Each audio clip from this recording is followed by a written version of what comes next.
Hi there, and you are listening to the Walters Wanderings Travel Podcast. Perhaps you're watching it on my YouTube channel. My name is Scott Walters from Walters Wanderings Travel, and today we're going to have a special guest in just a minute. But before we have our special guest, I want to talk to you a minute about recreational vehicles, otherwise known as RVs.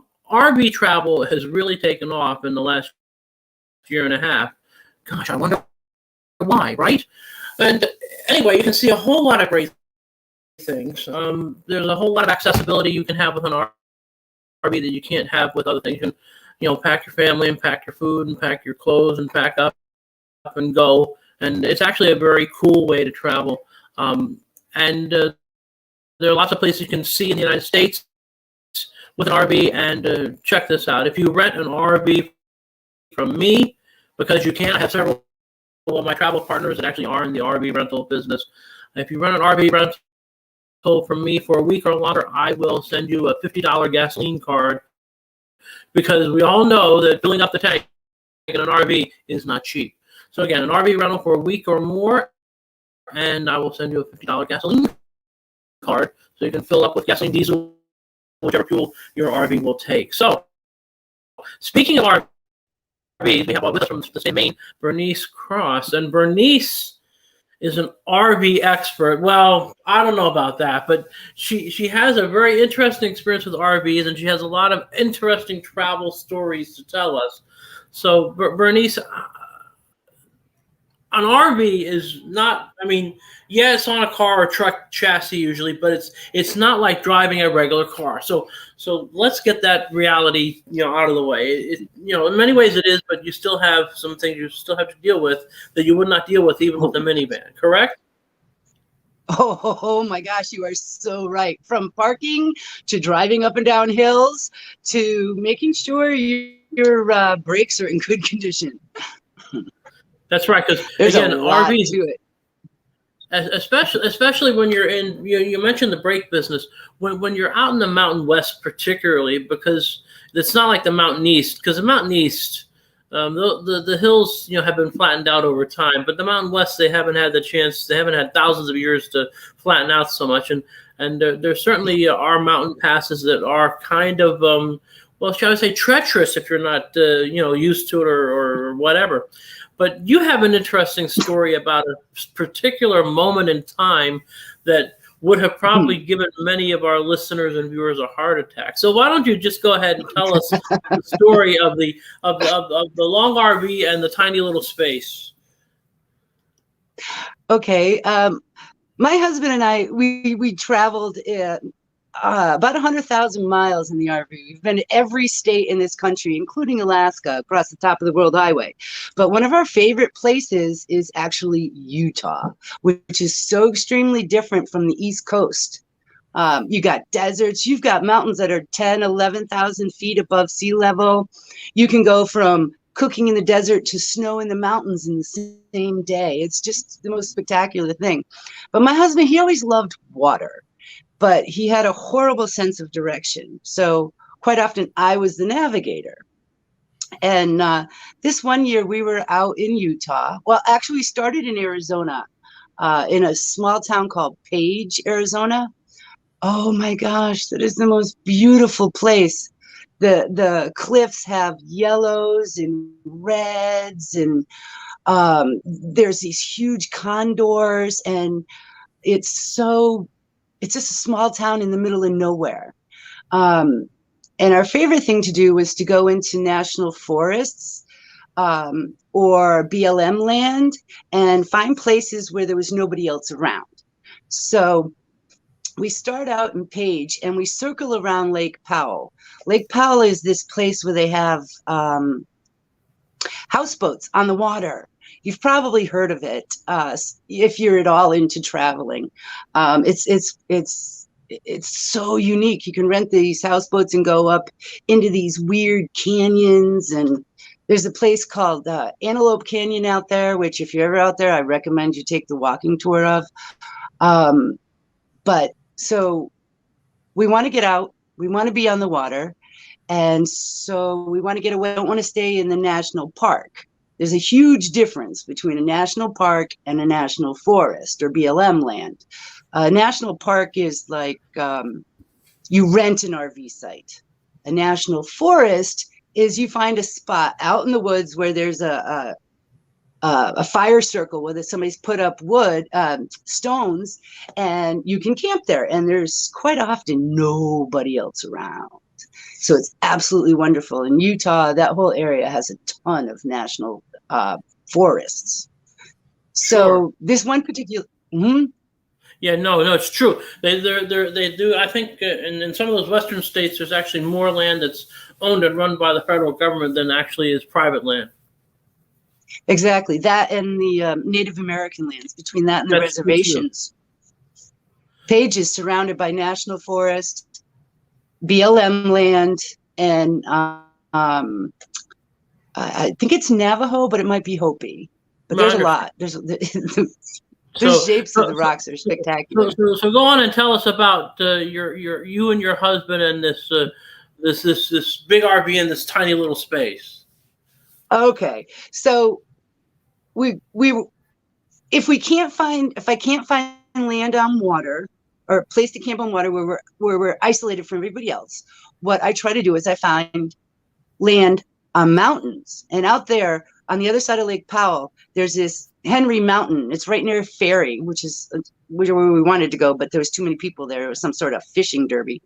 And so I see on my map that there's a dirt road that goes up this mountain, Mount Henry, and Mount Henry is 11,000 something feet above sea level. So I'm like, ooh, we can have a cool night to sleep, because it was getting really hot during the day and didn't want to run the generator and the air conditioner. So we open the windows and get that breeze. It would be really nice. So I'm driving, and Keith was always a little uncomfortable with a lot of the places I took him to. In this particular place, the road kept getting smaller and smaller. But once it started to get towards the mountain, it was the most amazing thing. The road dropped off on one side, and the other side was this cliff. So you're on this little narrow road skirting around the side of the mountain going up, and it was just spectacular. You could see the desert and these cliffs, and it was so fun. And then I come around this corner, the side of the road starts to drop, and Keith kind of cringed. I had to drive the RV up a little bit onto the side of the cliff just so that we wouldn't fall off the edge. But I couldn't stop because we were already moving. And when you've got a vehicle that's that heavy, it's 10,000 pounds, you can't stop on a dirt road really quick, especially if you're around a corner, because you might actually slide off the side of the cliff. So I had to keep going. So I kind of lifted the inside wheels up on the side of the cliff and kept going. And then once the road straightened out, I had to stop because there was a huge rock slide in the middle of the road. I mean, the side of the mountain had fallen and taken out the road. So here we are in the middle of this nowhere, because there's like nobody around at this point, which is what we loved, right? But there's no way to back up, right? We cannot back up because of the way the road had sort of fallen out on the side of the cliff. I couldn't drive backwards up there like that and around the corner at the same time. It was really risky when we came down. So I stopped. We got out. Keith's looking around. He's like, oh my God, oh my God, oh my God. He was having a panic attack, poor guy. And I've done this to him many times. He was very tolerant of me. He's like, maybe we can figure out how to get some sort of heavy equipment up here to tow us out of there. And we liked our isolation so much that we never had cell phones. So we had no way of contacting anybody. And Breezy. So we're up there, and it's miles up a dirt road, up a mountain. and it's getting dark, and we have no way of contacting anybody, and the RV's just kind of stuck between a rock slide and a corner that drops out. And I'm like, I can turn it around. He's like, no, you cannot. You cannot turn the car. You cannot turn the RV around. This road at that point was like 10 feet wide, and the RV is 23 feet long. And I'm like, yeah, I can do it. I'm going to have to do like a XYZ turn, just a little at a time. And, so I go over to the edge of the cliff, and I'm like pushing on the rocks to see how strong it is. Are the edge of the cliff going to be able to hold, 10,000 pounds? Am I going to like drive the RV off the edge? It took me forever to convince Keith to let me try this. And he made me promise to put on my seatbelt, because he could imagine me careening down the side of the cliff. And he refused to get in. But he's like, okay, I'll stay out and I'll stop you. I'll tell you not to go any further if you're going to go off the edge. So the first time I backed up as far as I could get the wheels to the edge. We got dualies in the back, so there's 4 wheels holding onto the edge, and just 2 in the front. But the whole end of the RV is just like hanging over this side of this cliff. And Keith, he all but got sick. He's like, stop. I'm like, okay, good, I'll stop. Okay, I'll stop. You're the one that can see what's going on. So then I pulled it as far forward as I could, and I actually scratched the bumper on the front. I didn't break any of the glass, the headlights though, but I pulled it up against the side of that cliff as much as I could. And Sure. it cleared the edge of the backside cleared a good, 12 inches, right? I got 12 inches because of the wheel span and pushing the bumper up. So Keith's like, there's no way you're going to do this. You can't back up again. There's no space to back. You only got a few inches to back up again. And now you've loosened up the soil on the back of the cliff. You're going to fall. You're going to fall. And he's like, poor guy. How many times I've done that kind of stuff to him. And so I'm like, I get out and I look and I'm like, yeah, I got this. I can do this. You just stay over there and you tell me when to stop again. So before I started to move, I cranked the wheel as far as I could. And as soon as I let off the brake, I cranked it some more. So the front wheels were screaming, they're like, ee! And I didn't touch the gas. I just got off the brake, just a fraction, and touched it again, off and on and off and on. And because of the angle of the front being up against the cliff, that when it did actually start to move, it scratched the nose of the RV Sure. up a bit, because Of course. it's up against the side of a cliff, right? And I'm turning it. I've beat the dickens out of that poor thing. And so okay, just getting on and off the brake a little. I never completely let go of the brake, right? Because I'm like, I got this. What's the worst that could happen? I could roll down the cliff. And Keith was on the other side because he was afraid I was going to roll the RV on top of him. So he's watching the other side and he's like down trying to say, stop. I had all the windows down so I could hear him screaming because I couldn't see him because of where he had to get. Because usually when you're backing up, you want to make sure you can see the person behind you who's giving you directions. Sure. So how many of these maneuvers did you have to do in order to get this RV turned around? What was it, 15, 20 times? No, I did it in 8.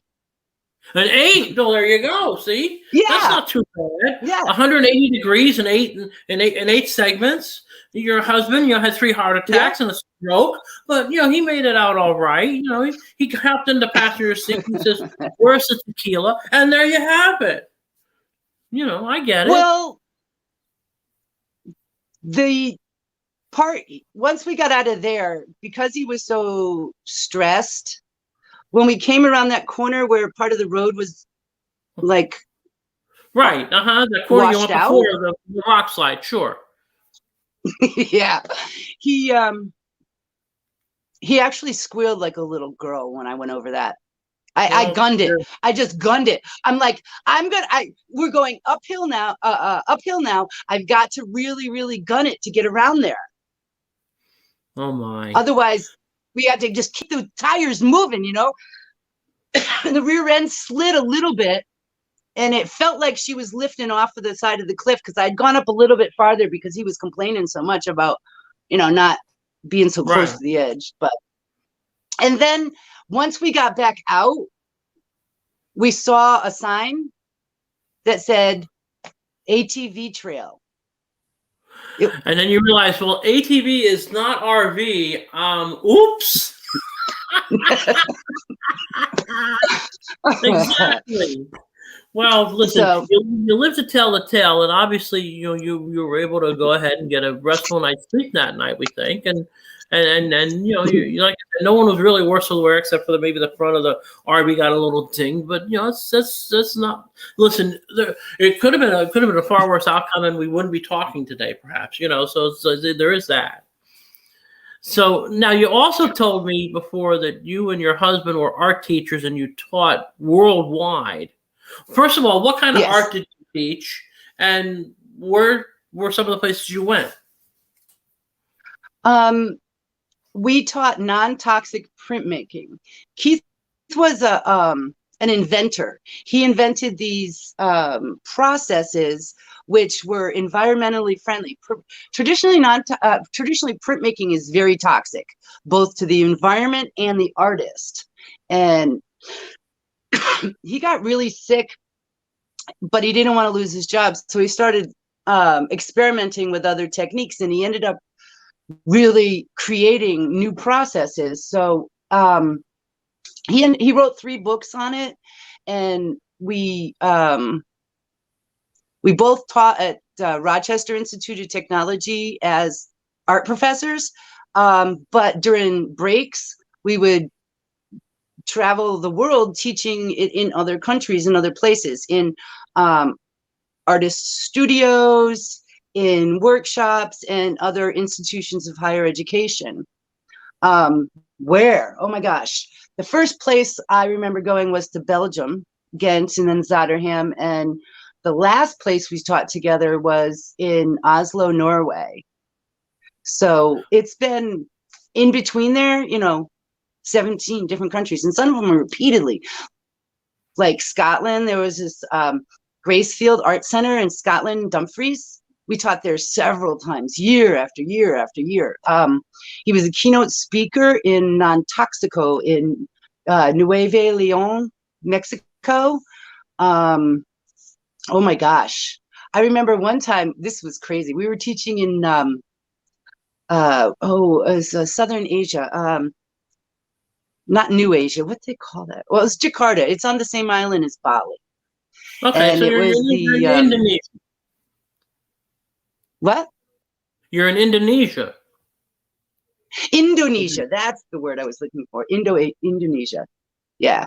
And it was the Bandung Institute of Technology, which is another school. And it was really weird because traveling to other countries, you can't take anything for granted. And one of my things that I really got into as an artist, and I took a lot of photos and drawings and wrote about the experiences of, is toilets.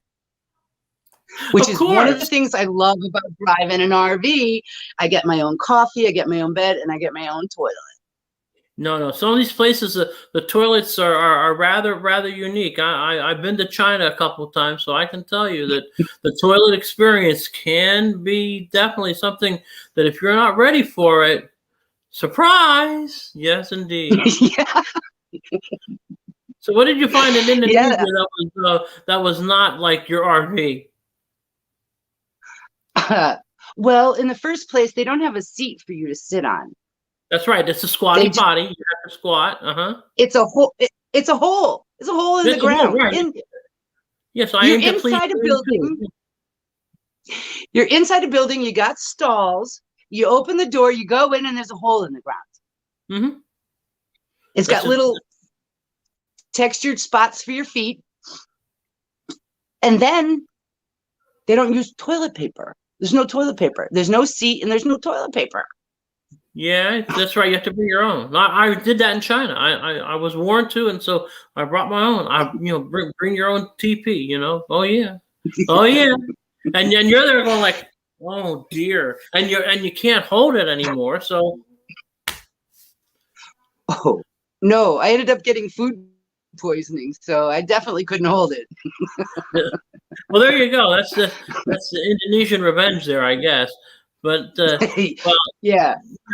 it's true though. I mean, because then when you go to Europe, you have the bidets in the bathrooms too, and it's really amazing. The whole story of bathrooms and how they how they evolved over time and by location. That's true. But I'm telling you, Bernice, the story of you in the RV, that is an all-time classic. And but the thing is, RV travel is still a very viable way to go. And as I mentioned in the opening, it's a way for people to be able to see great things and be able to do so with relative accessibility. Your RV in that tight spot was 23 feet long. That was probably one that could sleep 4. So you had it was nice. It was easy. It was all self-contained. You have your coffee. You have everything you need right there. You have your little space in the back if you wanted to get away from the husband or versa versa. I understand. So it's all good. So I really appreciate you being on the show with me today. And like I say, that is an all-time classic story. Do you have any art to promote or anything before we let you go? Not at this time. I am. I'm getting into the performing arts, and I'm starting to teach online. And the art that I've made recently is not an art that you can sell. It's an art you can see. No, I it understand. Can be exhibited, but. And then listen, you can do the RV monologues now, so you're all set. You see, you're all set to go.